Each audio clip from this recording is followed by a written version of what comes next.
안녕하세요. 이번 시간에는 실용주의에 대해서 설명하고자 합니다.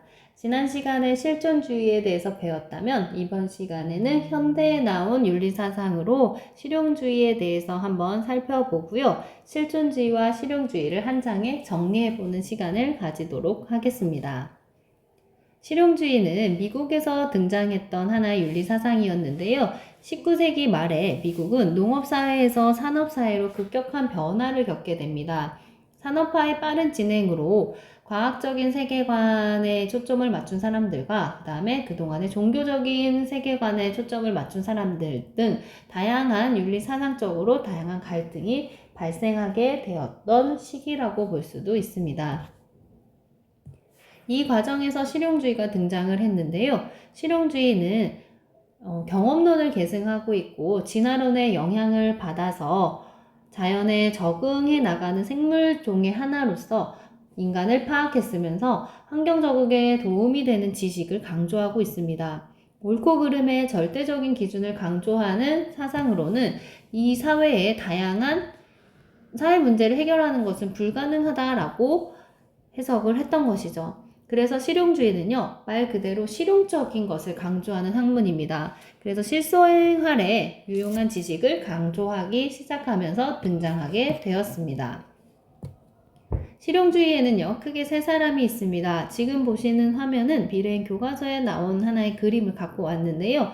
첫 번째는 퍼스, 두 번째는 제임스, 세 번째는 도구적 실용주의인 듀이입니다. 퍼스는 지식이란 결과를 통해서 비로소 생기는 것이다. 이 결과를 볼 때 다이아몬드를 이렇게 눌러봤더니 얘는 단단하구나. 결과에 초점을 두고 있습니다. 그래서 경험론의 영향을 받았다라고 볼 수 있는 것이죠. 제임스는요, 현금에 초점을 맞춥니다. 현금이 지갑 속에 있으면 언제 어떤 상황에서 약간 든든한 그런 기분이 들 때가 있습니다. 그래서 현금과 같이 실생활에서 우리가 바로바로 써먹을 수 있는 쓸모가 있을 때 그것도 지식이라고 볼 수 있다라는 점에서 제임스는 이따가 또 다루긴 할 텐데요. 현금 가치라는 개념을 가지고 지식을 설명하고 있습니다. 세 번째 실용주의의 대표자로서 이제 도구주의의 듀이입니다. 지식은 인간에게 유용한 도구로서 쓸모가 있어야 된다. 그럴 때 지식으로서 인정받을 수 있다라는 점을 설명하고 있습니다. 그럼 한 명씩 한번 볼까요? 실용주의의 선구자로서 첫 번째는 바로 퍼스입니다.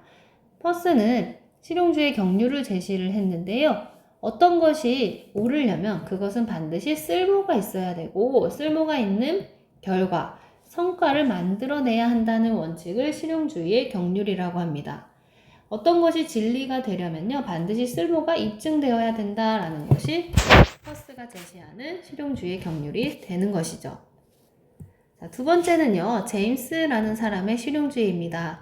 제임스는 앞서 그림에 설명했듯이 현금 가치의 개념을 가지고 설명을 하는데요. 현금처럼 우리가 실생활에서 사용할 수 있는 유용성을 가진 가치를 현금 가치라는 말로 표현을 합니다. 결국 지식도요, 현금 가치처럼 실생활에 유용해야 된다라는 얘기를 지금부터 할 건데요. 지식도 그 자체가 의미 있는 게 아니라요. 우리의 삶을 또 삶의 질을 향상시킬 때 현금처럼 의미가 있는 것이다 라는 점에서 지식의 현금 가치의 개념을 설명하고 있습니다. 학문이나 문학이나 철학 같은 것은 그러면 그 자체로 의미가 있다라고 보는 것보다는요, 사람들이 삶을 살아가면서 의미 있는 삶을 살 수 있게 하는데 기여하기 때문에 어떻게 보면 쓸모가 있고 유용한 거죠. 그래서 현금 가치를 지니고 있는 것이라고 해석을 하고 있습니다. 네 번째, 진리라는 것은요, 절대 변하지 않는 그런 불변적이고 보편적인 것이 아니라 우리가 삶을 살아가는 데 있어서 현실 생활을 이롭게 할 때 그것을 바로 비로소 진리라고 부를 수 있는 것이라고 진리에 대한 정의를 새롭게 내리고 있습니다. 자, 질문톡이 이렇게 갖고 오기는 했는데 이게 PDF로 변환하면서 사진이 살짝 깨졌습니다. 선생님이 한번 같이 읽어주도록 할게요. 현금 가치가 있다는 것은 무슨 뜻인가요? 돈이 최고인가요? 이런 뜻으로 쓰고 있는지를 한번 묻는 질문인데요. 제임스는 이렇게 얘기를 합니다. 반을 위해서 몇 명의 천사가 춤을 출 수 있는가에 대한 답은 이것은 의미가 없다. 현금 가치가 없는 지식일 뿐이다. 이러한 지식은 우리가 삶을 살아가고 삶을 개선하는 데 있어서 전혀 유용하지도 않다라고 봤어요. 제임스가 강조한 현금 가치라는 건요, 돈이 최고다라는 말이 아니라 생활에 쓸모있는 지식을 추구하라 라는 의미가 담겨 있습니다. 라고 이렇게 설명을 하고 있네요.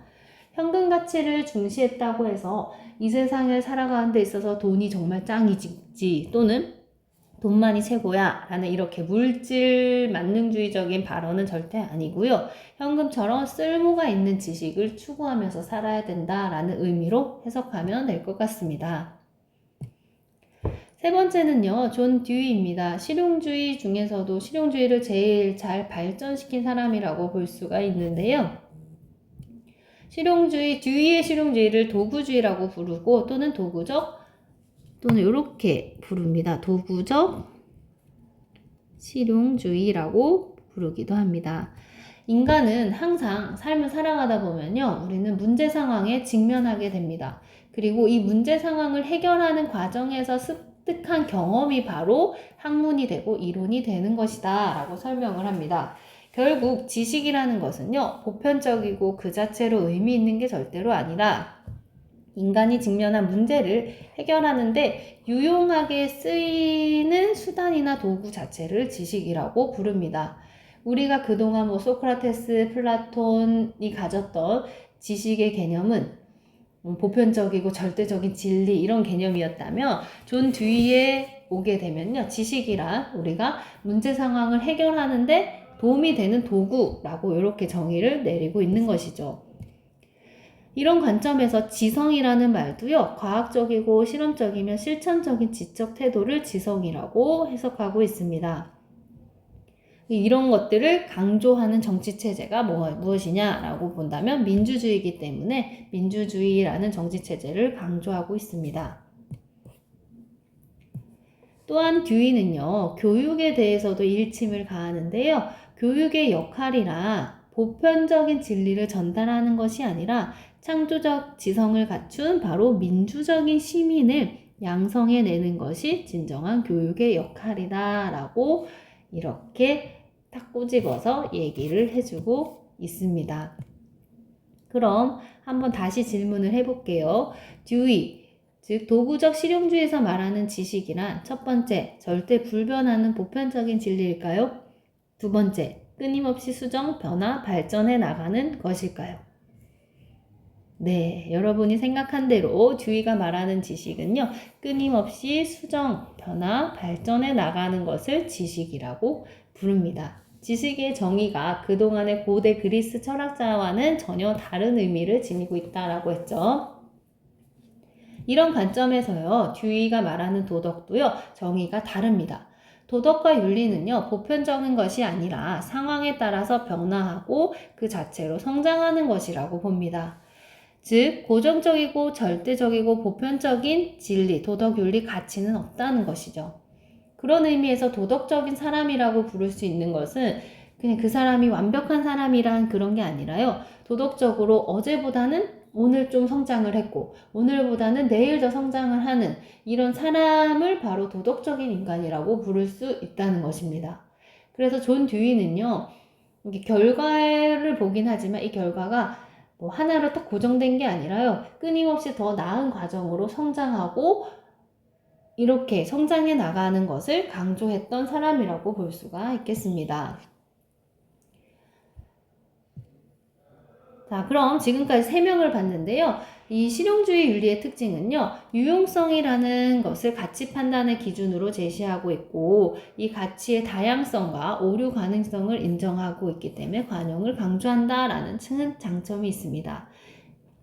그리고 유용성을 가진 지식을 강조하면서 이런 관용을 베푸는 사회를 잘 인정해주는 체제가 바로 민주주의 사회라는 것이죠. 그래서 민주주의 사회가 정착하는 데 큰 역할을 했던 게 그 당시의 실용주의였다라고 보시면 되겠습니다. 그렇다면 반대로 실용주의 문제점은 무엇이 있나 한번 살펴보도록 하죠. 첫 번째, 지식의 정의 자체를 좀 다르게 해석을 했습니다. 그래서 지식이 갖고 있는 그 자체의 존재, 의미를 간과하고 있다라는 점이 첫 번째 문제점이고요. 두 번째, 보편적인 도덕 규범은 없다라고 얘기를 함으로써 어떻게 보면 내가 생각하는 대로 또는 나한테 유용한 것이 보편적인 진리라고 생각할 수도 있는 거잖아요. 그런 점에서 윤리적 상대주의나 회의주의에 빠질 수 있다라는 문제점도 가지고 있습니다. 그리고 세 번째, 실생활에 유용하고 쓸모가 있다면 그것이 과연 비도덕적인 행위를 할지라도 이건 생활에 쓸모 있으면 된 거 아니야? 이런 식으로 자기의 행동을 비도덕적인 자신의 행동을 이외 못하가 났네요. 합리화시킬 가능성도 무시할 수 없다는 것이죠. 그래서 지금까지 한번 살펴봤듯이 실용주의도 마찬가지로 장점이나 의의가 있지만 여기에도 어떠한 사상도 그렇겠지만 문제점도 같이 안고 있다는 점을 알아두면 좋을 것 같습니다. 그러면요, 우리 한번 문제로 이것을 정리해 보도록 할게요. 왼쪽은 실존주의 문제고요. 오른쪽은 실용주의 문제입니다. 각각 한 문제씩만 가지고 왔는데요. 한번 같이 풀어보도록 할게요. 자, 첫 번째 문제는 지금 보시는 문제는요. 2024 수능 특강에서 좀 발췌를 해갖고 왔습니다. 절망은 주체성이 있는 단독자로서 규정하는 데 있어서 가장 결정적인 것이다. 신의 구원을 믿고 받아들일 만한 용기를 지니지 못하는 자는 누구나 절망에 이르게 된다. 그래서 신은 단독자 각자를 향해서 너는 믿을지어다. 즉 너는 절망하든지 믿든지 둘 중 하나를 택해야 한다 라고 말한다. 그 밖에는 아무 말도 하지 않고 덧붙일 말도 없다. 지금 이렇게 동그라미 친 부분이 보이나요? 이게 키워드인데요. 실존주의 사상가 중에서 이 사람은 누구일까요? 실존을 설명하는 데 있어서 지금 신의 구원에 대해서 설명을 하고 있죠. 누구냐면 바로 키르케고르입니다. 유신론적 실존주의자. 그럼 한번 보도록 할게요. 인간은 자신의 모든 삶을 신의 뜻에 맡기고 살아가야 한다. 키르케고르가 할 말로 적절한가요? 네, 맞습니다. 자, 그리고 인간은 이성을 통해서 신을 이해할 때 영원한 행복을 얻을 수 있다. 실존주의는요, 이성이 아니라 반이성적인 철학을 갖고 나왔다고 했습니다. 그래서 영원한 행복은요, 믿음의 영역인 거죠. 그래서 이성을 통해서 알 수 있는 게 아니다. X. 세 번째, 절망에 빠진 인간은 객관성이 아니라 주체성에서 답을 찾아야 된다. 주체성이 진리다라고 설명을 했었죠. 네 번째, 신 앞에서 오직 혼자가 된다는 것은 참된 자신이 되고자 하는 것이다. 혹시 기억할까요? 신 앞에선 단독자. 그래서 이 말도 맞습니다. 그럼 정답은 가불, 병정, 무 중에 누굴까요? 네, 정이 되겠죠. 4번입니다. 자, 실용주의 문제로 보죠. 다음을 주장한 현대 사상가의 입장만을 보기에서 있는 대로 고른 것은 어떤 개인이나 집단도 그들이 어떤 고정된 결과에 접근하지 못하는지에 따라 판단할 것이 아니라 그들이 어떤 방향으로 나아가고 있는지에 따라 판단되어야 할 것이다. 악한 사람이란 그가 지금까지 아무리 선했다 할지라도 현재 타락하기 시작하고 점점 덜 선해지기 시작하는 사람이고, 선한 사람이란 그가 지금까지 아무리 도덕적으로 무가치했었다 할지라도 현재 더 선해지기 시작하는 사람이다. 결국 이 사람이 과거에 어떻게 살았는가는 중요하지 않고요. 지금 얼마나 더 나아지고 얼마나 더 악해지는가를 가지고 판단을 해야 된다. 그래서 고정된 결과라는 것은 없다는 거죠. 항상 성장하고 변화하는 것에 초점을 둔 사람은 바로 존 듀이입니다. 듀이와 관련된 것을 한번 보기에서 골라보도록 하겠습니다. 기억. 매 순간마다 마주하는 문제 상황마다 옳은 선택은 존재한다. 그렇죠. 인간은 살아가면서 문제 상황에 맞닥뜨릴 수밖에 없는데 그 상황마다 자기의 선택에 있어서 옳은 선택은 존재한다라고 봅니다. 기억 맞고요. 니은. 지식은 인간이 직면한 문제를 해결하기 위한 도구이다. 도구적 실용주의 듀이가 할 말로 적절합니다. 디귿. 도덕이나 윤리는 고정된 것이 아니라 성장하고 변화하는 것이다. 도덕의 정의를 좀 바꿔버렸죠. 듀이는 디귿도 맞습니다. 도덕은 그 자체가 목적이며 다른 것의 수단이 될 수 없는 것이다. 도덕은 듀이가 말하는 도덕은요, 그 자체가 목적이 아닙니다. 위에 디귿이랑 어떻게 보면 상반된 선지라고 볼 수가 있는데요. 도덕은 고정된 결과를 갖고 있는 게 아니라 성장하고 변화하는 것 자체를 도덕이라고 본다고 했습니다. 그래서 정답은 기역, 니은, 디귿 4번이 되겠네요. 그럼 지금 실존주의랑 실용주의를 이제 한 문제씩 정리를 해봤는데요. 이제 진짜로 한 장으로 딱 마무리해 보도록 하겠습니다.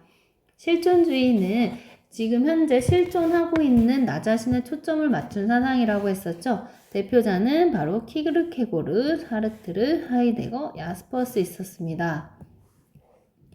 각각의 키워드만 살펴보고 넘어갈게요. 키르케고르는 신의 개념을 끌어와서요. 신 앞에선 단독자, 그래서 유신론적 실존주의자. 실존에는 이렇게 심리적, 윤리적, 종교적 단계로 이루어지고 종교적 단계가 가장 높은 단계라고 설명을 했었습니다. 두 번째, 사르트르는요, 키르케고르랑 좀 다르게 신이 아니라 무신론적 실존주의자로 분류를 할 수가 있고요. 인간은 다른 사물들과 다르게 먼저 태어난 다음에 본질을 스스로 만들어가는 존재라고 보았습니다. 그래서 인간의 주체성과 스스로의 책임을 강조하고 있죠. 하이데거는 인간은 현재 여기 존재하고 있는 현존재라는 말을 썼고요. 죽음의 개념에 대해서 한번 가지고 와서 설명을 합니다. 죽음에 자각할 수 있는 것, 죽음을 예견해보고 현재를 열심히 살 수 있는 존재는 인간밖에 없다는 거죠. 그래서 죽음을 좀 수용하면서 스스로 결단을 내리고 실존을 회복하자라는 게 하이데거였고요. 야스퍼스는 한계 상황이라는 키워드로 설명을 했었습니다. 실용주의는 세 사람이 있었습니다. 퍼스, 제임스, 듀이. 이 중에서 제임스는 현금 가치라는 개념을 가지고 지식도 현금처럼 가치가 있어야 의미가 있는 것이다 라고 설명을 했었고요. 듀이는 도구적 실용주의로서 지식이나 도덕은 어떻게 보면 유용해야 하고 쓸모가 있어야 된다. 특히 도덕은 고정불변이 아니라 시대나 상황에 따라서 변화하고 성장하는 것이라고 이렇게 도덕에 대한 정의를 좀 바꿨다고 볼 수가 있겠습니다. 자, 그럼 실존주의랑 실용주의를 이렇게 정리를 하고요. 서양윤리 사상은 여기서 마치도록 하겠습니다. 혹시 추가로 더 공부할 사람은요. 생철학이라던가 생명중심 사상이라던가 또는 여성주의, 배려주의, 배려윤리, 또 뭐 책임윤리, 담론윤리, 뭐 공동체윤리 이런 사람들을 좀 추가적이고 심화적으로 공부하면 좋을 것 같습니다.